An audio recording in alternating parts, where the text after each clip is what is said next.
There's this tendency when people leave the religion for the people who are still in the religion to insinuate that they're of weak moral fiber, that they're selfish. They allowed their own selfish longings to supersede their love for Jehovah, ergo their love for the religion. When somebody leaves the Jehovah's Witnesses, their friends and family, the community that's still in that organization, are prone to basically character assassination. There's this necessity to completely shit on the memory that you had of somebody in order to do the mental gymnastics required to maintain your faith in this organization while shedding community members. Just before I left the religion, late 2003, Nuclear Gopher we had been included in several music festivals.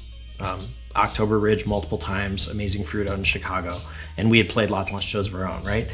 But we hadn't ever done one that we set up. So we were working on a music festival, and it was going to be called My Adventure Flowerland, which is the title of a Lavone song from the very first Lavone album. It was going to be like October Ridge on steroids. We were going to get every single band that ever played October Ridge, plus some other bands who we had just recently met, plus the Lavone was going to play. So this was what Rhett and I were planning actively when I had my epiphany that the Garden of Eden wasn't a viable ecosystem. When that happened with the religion thing, I was like, well, that just ended. I mean, literally all things ended. Everything stopped immediately. When I left, it was kind of tainted. Nucleargopher.com was like, oh yeah, Ryan does that. So then I turned it over to Reed. I bowed out immediately. I was just like, look, I don't want any, Nuclear Gopher's the best thing I've ever been involved with. You guys are having an awesome time. Just because I'm not gonna be a witness doesn't mean you should stop. So I gave him all control. I signed over the domain to him. I gave him the keys to the kingdom. He went and registered another website called Band Kids Unite, made nucleargopher.com redirect to it, and it hasn't been updated since 2008, so kind of fizzled out. There was a little more to that conversation that I didn't just say, which was her saying, she's gonna tell my dad if I don't tell him that I'm not gonna be a witness. So I called my dad, and I told him I needed to talk to him. And we went to this park down the street from where I grew up. It was actually adjacent to the place where I played my very first band job when I was 15. And we sat in the car, and I said, look, I don't know how to tell you this, but I have to. I don't believe in the truth anymore. I don't believe it's true. And he was crying his eyes out, and it was just shitty. I mean, I felt like I was being asked to just go stab my father to death. I mean, when I got baptized when I was 16, I got out of the water, I got toweled off, I went and got back in my suit, I went back up. My father came up to me, he gives me a big hug, and he says, now you're not just my son, you're my brother. And then I'm just like, hey Dad, I'm not gonna talk to you again, And I was like, this is the shittiest thing ever. It was really bad. So I did that. And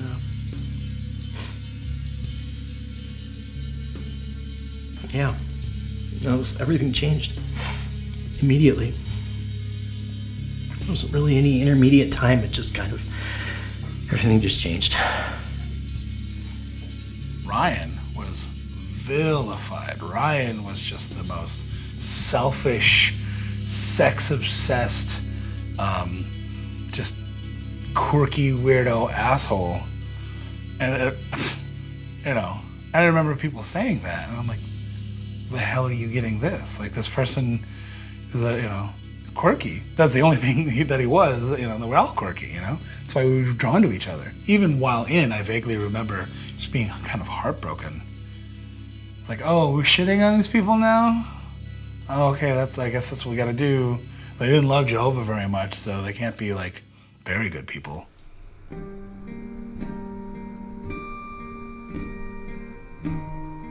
You do something against the rules. Let's say, totally typical, you have too much to drink at a party, you end up making out with someone. Either you decide you feel guilty about it and go to the elders and tell them, this thing happened, I stepped over a line, or somebody else finds out and tells the elders on you. They'll come to you and say, we'd like to have a meeting, and it's always 2 elders. That comes from the Bible. And so they'll sit you down and they'll be like, well, we heard this thing. But they'll talk you through it and hope that you're going to tell the truth. And some people do and some people don't. But if you get caught lying to them, that's really bad. And it could go a lot of different ways. But mainly it's, if not a lot of people know about it, you can get what's called privately reproved, where they shepherd you spiritually and try and get you on the right path again. If a lot of people know about it and they still think you're sorry about it, you'll get publicly reproved, where they announce your name in front of the congregation at the meeting, and they'll announce that someone has been publicly reproved. And then randomly, suddenly here's a talk. Masturbation. Is it a sin? We know how Jehovah feels about masturbation, don't we? Let's turn to this book. And then they'll pull out the Bible, and then suddenly out of nowhere is this very specific talk, and then they'll mention you and that you were reproved. Or it'll be like overindulgence in alcohol, or being physically abusive, or whatever the thing is. It's very obvious who they're talking about, and you just sit there and wait through the talk, and people are looking at you. Started the whole questioning thing. Learned everything inside and out, and didn't believe any of it, and found out I didn't believe in God at all. So there I am, stuck with that. Favorite song to play with the band is probably Hi-Fi or Huckabee. My favorite song to sing would be probably A Prayer to No One.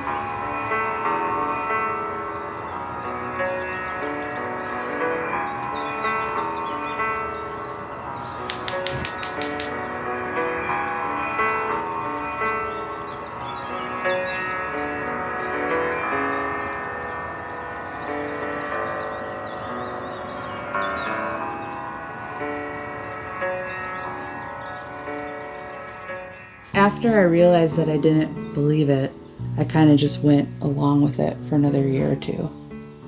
I think just out of fear, because I didn't know anything else. During that time, I started doing destructive things to myself to feel something. And I don't know if that was some way of trying to just push myself into believing it again, or finding some comfort. I don't know. Slept with a couple people, and that's a no-no in the religion. So I got in trouble a number of times. It was almost like a cutting for me, cutting myself.